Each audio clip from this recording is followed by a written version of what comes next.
Hello बच्चों, good morning. आज जो आपकी वर्कशीट है बेटा, ये है वर्कशीट नंबर 55 और बेटा इंग्लिश की वर्कशीट है आपकी। और आज जो पोएम का पैसेज दिया गया है आपको, ये जो लाइनें दी गई हैं, ये पैसेज, ये अंश हैं, पार्ट हैं एक पोएम की। और उस पोएम का नाम है द बाल पोएम।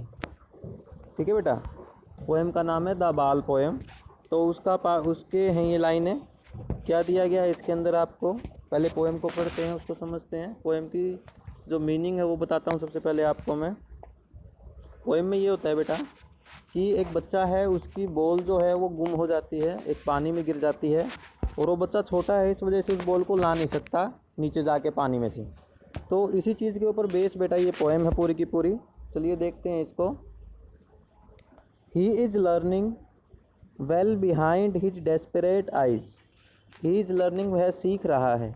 ठीक है, अब क्या सीख रहा है, पोएम का जो मैसेज ही है वो यही है कि आपको जो आपका लॉस हुआ है उसको धीरे धीरे कम करते जाना है और उसको टैकल करना सीखना है आपने। He is learning well behind his desperate eyes the epistemology of loss, how to stand up.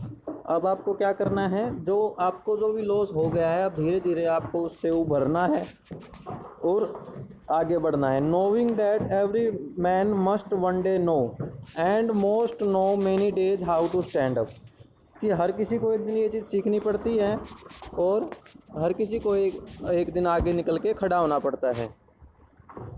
Sense of first responsibility in a world of possession, people will take balls. People जो हैं कैसे, कि जो लोग हैं हमसे बिछड़ते रहते हैं एक एक करके। Balls will be lost always little boy, तो हमेशा जो है, जो भी आपकी दोस्ती है किसी से भी, परिवार है, कुछ भी है, धीरे धीरे आपको छोड़ के चला जाता है और आपको उन सब का दुख जो है सहन करना आना चाहिए। And no one buys a ball back, money is eternal. बहुत ज़्यादा डीप मीनिंग है बेटा इस पोएम के अंदर, सिंपली लाइन से मीनिंग समझ नहीं आ रहे। Money is eternal here is used by the poet to convey.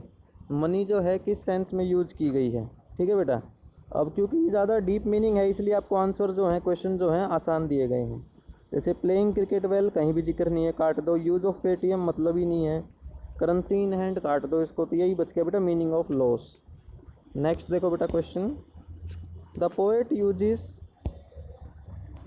Sense first responsibility to refer to, किसको? The growth of the boy taking care of his possession. Sense first responsibility, a sense of achievement, sense of adventure. Adventure काट दो बेटा, achievement काट दो, ये बच गया क्या, ये दो। The boy taking care, the poet uses sense first responsibility, तो the growth of the boy बेटा इसका आंसर हो जाएगा आपका। नेक्स्ट क्वेश्चन देखो। The word epistemology does not have a meaning similar to, किसके समान सिमिलर मीनिंग नहीं है इसका। ठीक है बेटा, फिलोसफी छोड़ दो, स्टेम छोड़ दो, थ्योरी ऑफ, अच्छा किसके समान नहीं है, तो फंक्शन ऑफ, ये जो बेटा एपिस्टेमोलॉजी, इसका देख लेना बेटा एक बार आंसर आप। उसके बाद है transferred epithet is a poetic device used in the phrase. Transferred epithet क्या है बेटा, जो विशेषता बताई होती है और ट्रांसफ़र लगा रख दिया है उसके आगे, मतलब विशेषता जो है ट्रांसफ़र हो जाती है बेटा। विशेषता होती किसी की है और वो दिखा किसी और के लिए दी जाती है। जैसे इसके अंदर है desperate eyes, money is eternal तो एक फ्रेज़ है, वर्ल्ड ऑफ पोजेशन भी एक फ्रेज़ है, बॉल विल बी लॉस्ट भी एक फ्रेज़ है। लेकिन जो डेस्परेट आइज हैं, किसी चीज़ की एक इच्छा है, डिमांड है आपकी आंखों में, वो जो है क्या है, एक फ्रेज़ है। तो ये क्या है, ट्रांसफर्ड एपिथेट है बेटा आपका। The word that does not indicate a hopeless situation impossible to deal with, does not, इनमें से कौन सा नहीं करता इस सिचुएशन को, वो स्पष्ट नहीं करता, तो वो क्या नहीं करता, कंपोज। कंपोज का मतलब होता है कोई चीज़ बनाना।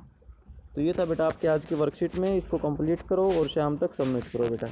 मिलते हैं नेक्स्ट वर्कशीट में बेटा, तब तक के लिए टेक केयर।